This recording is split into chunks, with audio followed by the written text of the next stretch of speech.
আসসালামু আলাইকুম সুপ্রিয় শিক্ষার্থী বন্ধুরা, আশা করি আল্লাহর অশেষ রহমতে ভালো আছো, সুস্থ আছো। আমি তাসনিয়া বেগম মিনি, সহকারী শিক্ষক হিসাব বিজ্ঞান, engineering university girls school and college. Online ক্লাসে তোমাদের স্বাগত জানাচ্ছি। শ্রেণী নবম, বিষয় হিসাব বিজ্ঞান।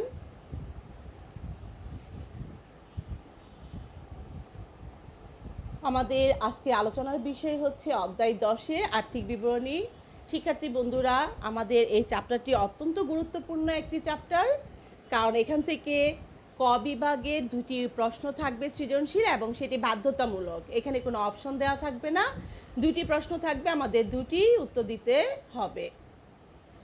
তাহলে আসো আমরা আজকের আলোচনার অংশ, যেটি আর্থিক বিবরণী, আমরা সেই সম্পর্কে আলোচনা করব। এই আলোচনার মাধ্যমে পরবর্তীতে আমরা অঙ্কের সমাধান এবং বহু নির্বাচনী প্রশ্নের সমাধানের ক্ষেত্রেও আমাদের এই আজকের আলোচনাটি কাজে লাগবে। তাহলে শিক্ষার্থী বন্ধুরা, আমরা আমাদের ক্লাসটি লক্ষ্য করি। আমরা এই অধ্যায় 10 থেকে যে অঙ্কগুলো করব এবং অঙ্কগুলো করার ফলে শিক্ষার্থী হিসেবে তোমাদের শিক্ষণফল কী সেটা একটু জেনে নাও। তোমরা কি পারবে মূলধন ও মুনাফা জাতীয় লেনদেনের পার্থক্য এবং আর্থিক বিবরণী প্রস্তুতকরণে এই পার্থক্যের প্রয়োগ করতে পারবে। বিশদ আয় বিবরণী প্রস্তুত করতে পারবে এবং তা থেকে লাভ ক্ষতি ব্যাখ্যা করতে পারবে। আর্থিক অবস্থার বিবরণী প্রস্তুত করতে পারবে এবং এ থেকে স্থায়ী ও চলতি সম্পদ এবং দীর্ঘমেয়াদী ও চলতি দায়ের মধ্যে পার্থক্য করতে পারবে।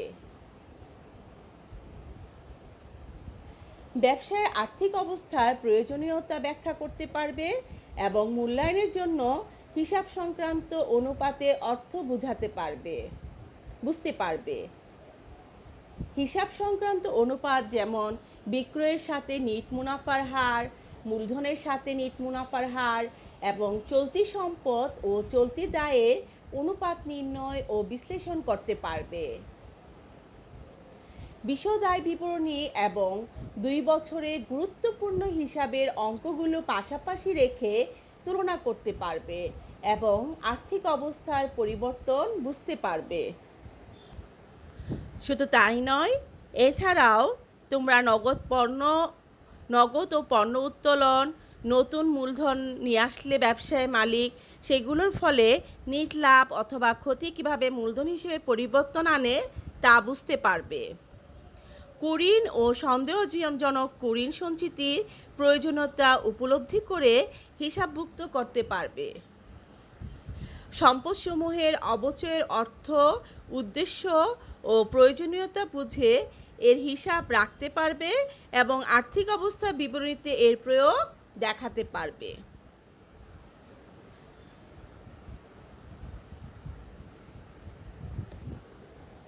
তাহলে আসো আমরা আর্থিক বিবরণীটা কি সে সম্পর্কে একটু জেনে নেই। আর্থিক বিবরণী প্রতিষ্ঠানের আর্থিক ফলাফল, আর্থিক অবস্থা ও নগদ প্রবাহ সম্পর্কে তথ্য সরবরাহের মাধ্যমে বিনিয়োগকারী, বন্ড হোল্ডার তথা হিসাব বিজ্ঞান তথ্যের অন্যান্য ব্যবহারকারীর অর্থনৈতিক সিদ্ধান্ত গ্রহণে সহায়তা করে।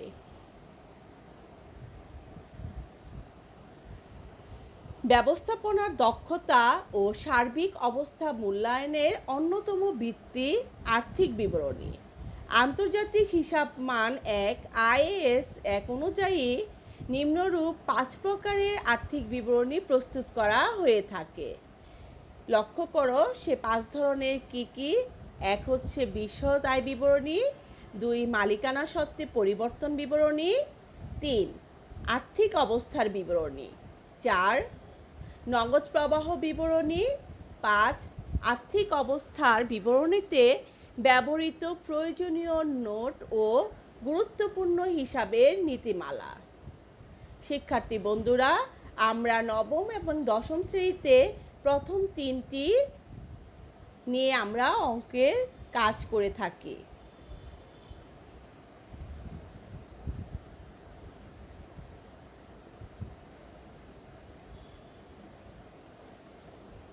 বিশদ আয় বিবরণীতে মুনাফা জাতীয় আয় ও ব্যয় লিপিবদ্ধ করা হয়। সেবা প্রদানকারী প্রতিষ্ঠানের ক্ষেত্রে সেবা আয় থেকে সেবা প্রদানের যাবতীয় ব্যয় বাদ দিলে নিট মুনাফা পাওয়া যায়। তার মানে এখানে একটি হচ্ছে ক্রয় বিক্রয়কারী প্রতিষ্ঠান, অন্যটি হচ্ছে সেবা প্রদানকারী প্রতিষ্ঠান। সেবা প্রদানকারী প্রতিষ্ঠানের ক্ষেত্রে কিভাবে আমরা নিট মুনাফা নির্ণয় করব সেটি বলা হচ্ছে যে সেবা প্রদানকারী প্রতিষ্ঠানের ক্ষেত্রে যে সেবা আয়গুলো হবে সেইগুলো থেকে সেবা প্রদানের যে যাবতীয় ব্যয় থাকবে সেই খরচগুলো বাদ দিলে আমরা নিট মুনাফা পেয়ে যাব।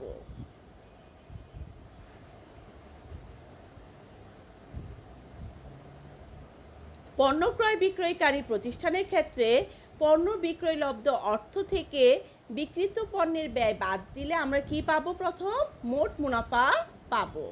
আমি আবারও বলছি, আমাদের পণ্য ক্রয় বিক্রয়কারী যদি প্রতিষ্ঠান থাকে সেই ক্ষেত্রে আমরা অঙ্কের সমাধানটা কিভাবে করব? পণ্য বিক্রয়লব্ধ যে অর্থ পাবো সেই অর্থ থেকে বিক্রিত পণ্যের ব্যয় বাদ দিলে আমরা মোট মুনাফা পেয়ে যাব। মোট মুনাফা থেকে পরিচালন ব্যয় বাদ দিলে পরিচালন মুনাফা পাওয়া যায়। যে মোট মুনাফা আমরা নির্ণয় করব তারপরে পরিচালন ব্যয় যে থাকবে সেগুলো বাদ দিলে আমরা পরিচালন মুনাফা পেয়ে যাব। পরিচালন মুনাফার সাথে আমরা অন্যান্য আয় যোগ করব এবং সেই যোগফল থেকে অন্যান্য ব্যয়গুলো বাদ দিলে আমরা কি পাবো? কর পূর্ব নিট মুনাফা পেয়ে যাব।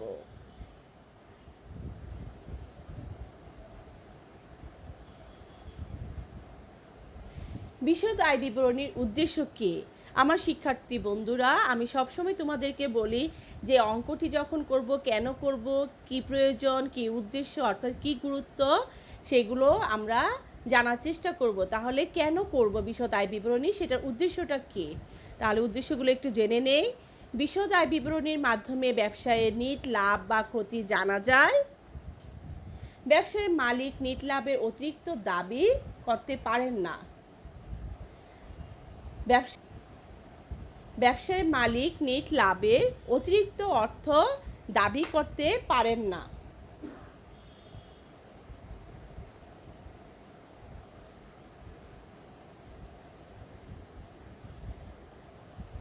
নিট লাভের অতিরিক্ত অর্থ দাবি করার অর্থ হচ্ছে ব্যবসায়ের মূলধন ভেঙে ফেলা, যা ভবিষ্যতে প্রতিষ্ঠানের কার্যক্রম ব্যাহত করবে। অর্থাৎ মালিক নিজের প্রতিষ্ঠান ভেবে যদি নিজের ইচ্ছে মতো টাকা উত্তোলন করে তাহলে দেখা যাবে যে তার মূলধন থেকে অর্থটা চলে যাচ্ছে।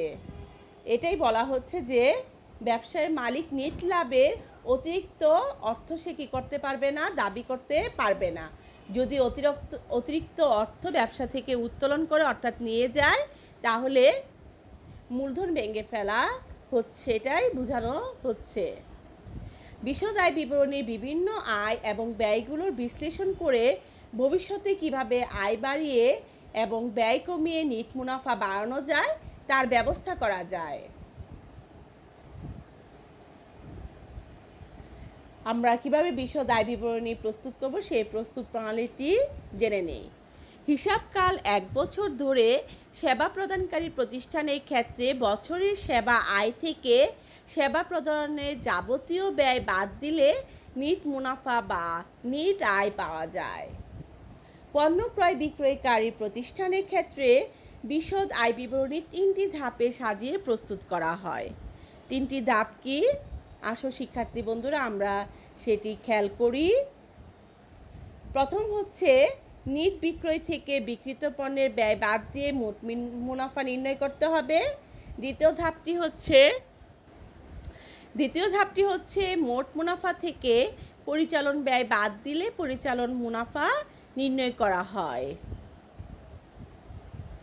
এবং তৃতীয় ধাপটি হচ্ছে পরিচালন মুনাফার সাথে অন্যান্য আয় যোগ করে যে প্রাপ্ত যোগফল পাবো সেটা থেকে অন্যান্য ব্যয় বাদ দিলে কি পাবো? আমরা নিট মুনাফা পাবো।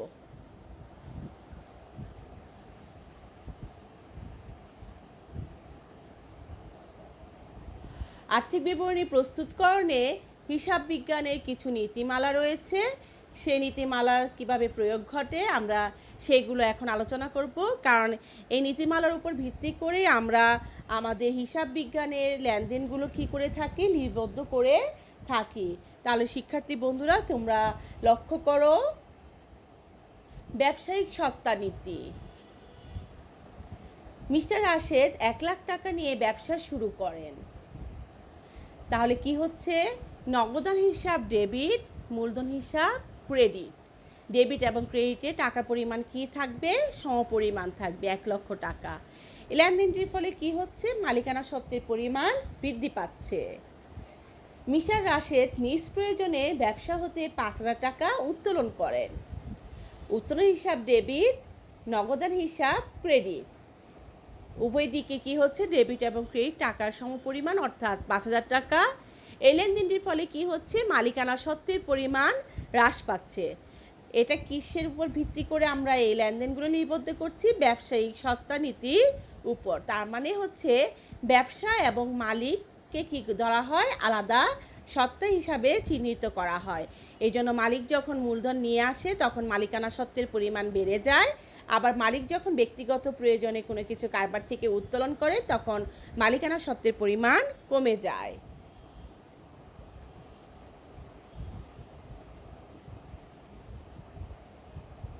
চলমান প্রতিষ্ঠান ধারণা। এই নীতির উপর ভিত্তি করে কি করা হয়ে থাকে, ব্যবসা প্রতিষ্ঠান বছরের পর বছর চলবে এটা ধারণা নেওয়া হয়, এবং নির্দিষ্ট মেয়াদী প্রতিষ্ঠান ছাড়া অন্য প্রতিষ্ঠানসমূহ অনির্দিষ্ট কাল ধরে কি থাকবে, চলমান থাকবে। মূলধন জাতীয় ও মুনাফা জাতীয় আয় ব্যয়, এই জন্য চলমান থাকবে বলে আমরা আয় ব্যয়গুলোকে দুটি শ্রেণীতে ভাগ করে থাকি, একটি হচ্ছে মূলধন জাতীয় এবং অন্যটি হচ্ছে মুনাফা জাতীয়। এবং এর পাশাপাশি কি করে থাকি, স্থায়ী সম্পত্তির ক্ষেত্রে অবচয় নির্ধারণ করে থাকি। আর্থিক অবস্থা বিবরণী প্রস্তুতকরণ হয়ে থাকে এই চলমান প্রতিষ্ঠান ধারণার উপর ভিত্তি করে।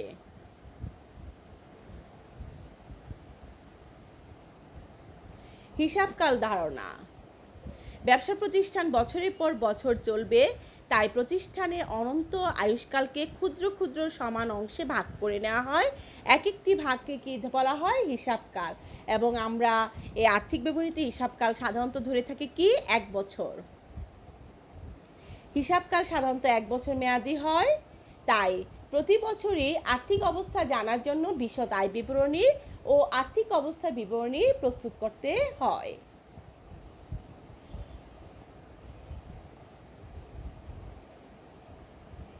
বকেয়া ধারণা।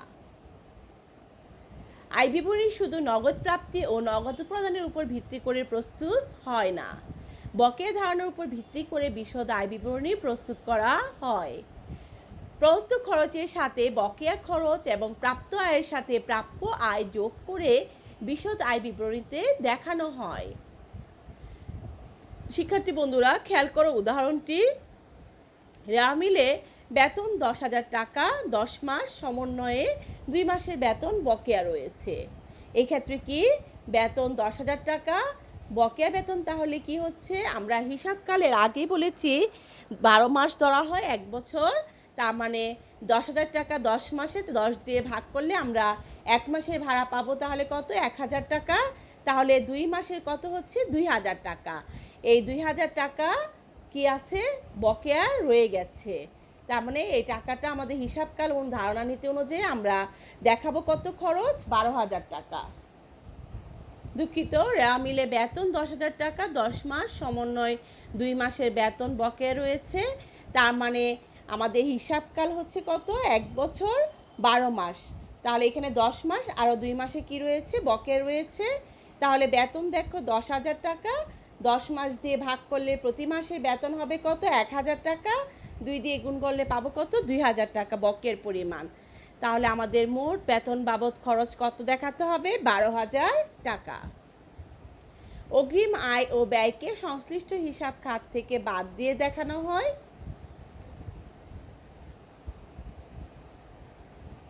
রক্ষণশীলতার নীতি। মুনাফা নির্ণয়ে রক্ষণশীল হতে হবে। ভবিষ্যতের সম্ভাব্য সকল ব্যয় বা ক্ষতিকে আয় বিবরণীতে লিপিবদ্ধ করা হয়। আয়ের ক্ষেত্রে নিশ্চিত আয়কে আয় বিবরণীতে লিপিবদ্ধ করা হয়, অর্থাৎ যতক্ষণ না নিশ্চিত হব আমার আয় হচ্ছে ততক্ষণ আমরা হিসাবে দেখাবো না, নিশ্চিত হওয়া মাত্রই আমরা হিসাবে অন্তর্ভুক্ত করব। উদাহরণস্বরূপ সম্ভাব্য ঋণ খরচ হিসেবে দেখানো হয়, অর্থাৎ ক্ষতিটা সম্ভাব্য হলে আমরা দেখাবো, কিন্তু আয়টা নিশ্চিত না হওয়া পর্যন্ত আমরা হিসাবে অন্তর্ভুক্ত করব না।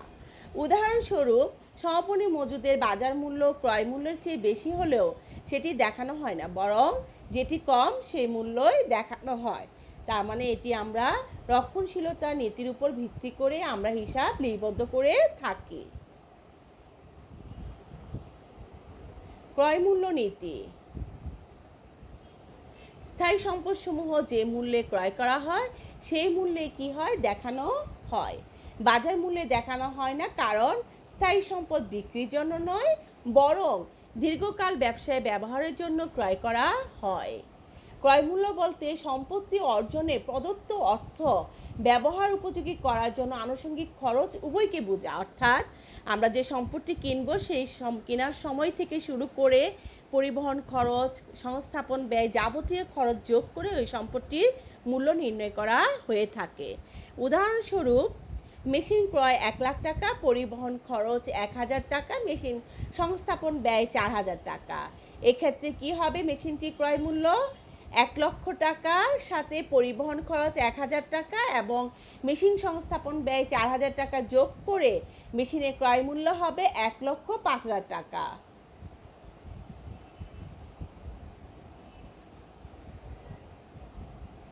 সামঞ্জস্যতা নীতি। প্রতি বছর একই পদ্ধতি অনুসরণ করে হিসাবসমূহ প্রস্তুত করা হয়। এই নীতি অনুসারে হিসাব বিজ্ঞানের হিসাবসমূহ প্রত্যেক বছরে একই পদ্ধতি অনুসরণ করে প্রস্তুত করা হয়। এই বছর এক পদ্ধতি এবং আরেক বছর অন্য পদ্ধতি, এই নীতি অনুসরণ করলে বিভিন্ন বছরে হিসাবসমূহের সঠিক তুলনা করা যায় না, ফলে ব্যবসায় আর্থিক অবস্থার পরিবর্তনের সঠিক চিত্র পাওয়া যায় না। তাই আমাদের কি করতে হবে, একই পদ্ধতি অনুসরণ করে হিসাবসমূহ কি করতে হবে, প্রস্তুত করতে হবে।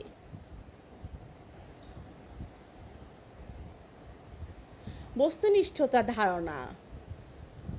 হিসাবরক্ষকের জ্ঞান, অভিজ্ঞতা ও বুদ্ধিমত্তার দ্বারা লেনদেনসমূহ হিসাবভুক্তকরণ, অর্থাৎ হিসাব বিজ্ঞানের বস্তুনিষ্ঠতা প্রথা বলতে হিসাবরক্ষকের জ্ঞান, অভিজ্ঞতা ও বুদ্ধিমত্তা দ্বারা লেনদেনসমূহ হিসাবভুক্তকরণকে বোঝাচ্ছে। হিসাবরক্ষককে প্রাসঙ্গিকতা ও অপ্রাসঙ্গিকতা বিচার করে হিসাবের বইতে লেনদেন লিপিবদ্ধ করতে হয়। উদাহরণের মাধ্যমে বিষয়টি বোঝানো যেতে পারে। খেয়াল করো, প্রতিষ্ঠানে কোনো সম্পদ বা দীর্ঘদিন ব্যবহৃত হবে তা স্বল্প মূল্যের বিনিময়ে ক্রয় করলে যেমন ঘড়ি, স্টেপলার, পাঞ্চিং মেশিন, ক্যালকুলেটর প্রভৃতি ব্যবসায় দীর্ঘদিন ব্যবহৃত হয়, কিন্তু এদের মূল্য অপেক্ষাকৃত কম হওয়ায় আমরা প্রাথমিক হিসাবের বইতে এগুলো সম্পদ হিসেবে লিখলেও হিসাবকাল শেষে তা সম্পদে অন্তর্ভুক্ত না করে সংশ্লিষ্ট হিসাব বছরে খরচ হিসাবে এগুলো আমরা কি করব, লিপিবদ্ধ করব।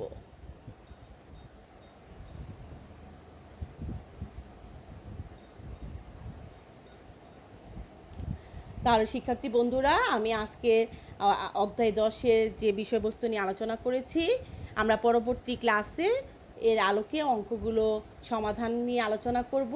তাহলে শিক্ষার্থী বন্ধুরা, তোমরা এই আর্থিক বিবরণীর এই বিষয়বস্তুগুলো ভালোভাবে জানতে হবে, না হলে আমাদের অঙ্ক করতে কি হবে, সমস্যা হবে, এবং নিজেদের প্রয়োজনে জানবো কেন এটা করতে হবে, কেন এরকম আসছে অঙ্কে। তাহলে আমরা হিসাব বিজ্ঞানের নীতিমালাগুলো ভালোভাবে জেনে আমরা সেগুলো প্রয়োগ আমাদের অঙ্কে করব। তাহলে শিক্ষার্থী বন্ধুরা, তোমরা বাসায় ভালো থাকবে, সুস্থ থাকবে। আল্লাহ হাফেজ।